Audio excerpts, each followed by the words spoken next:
पक्षी गणना कार्यक्रम बलांगीर सहर उपकंठस्थ लर्कीपाली डैम रे वन विभाग तरफ पक्षी गणना कार्यक्रम करा जाउछि। बलांगीर वनखंड अधिकारी नेतृत्व में यह कार्यक्रम करा जाउथिबा बेले जिलार समस्त रेंज अधीन जलाशय मानकरे पक्षी गणना कार्यक्रम करा जाउछि।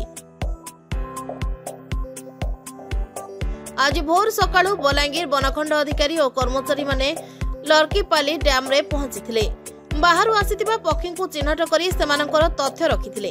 प्रतिवर्ष बलांगीर जिला को विदेशागत पक्षी आगमन हुए, तेबे चलित वर्ष विदेशागत पक्षी आगमन संख्या बढ़िथिबा आशा करा जाउछि। संध्यारे समस्त रेंज रो रिपोर्ट मिसाइबा परे तथ्य जणा पड़िबो बोली आज वनखंड अधिकारी सुदर्शन बेहरा सूचना दैछन्ति।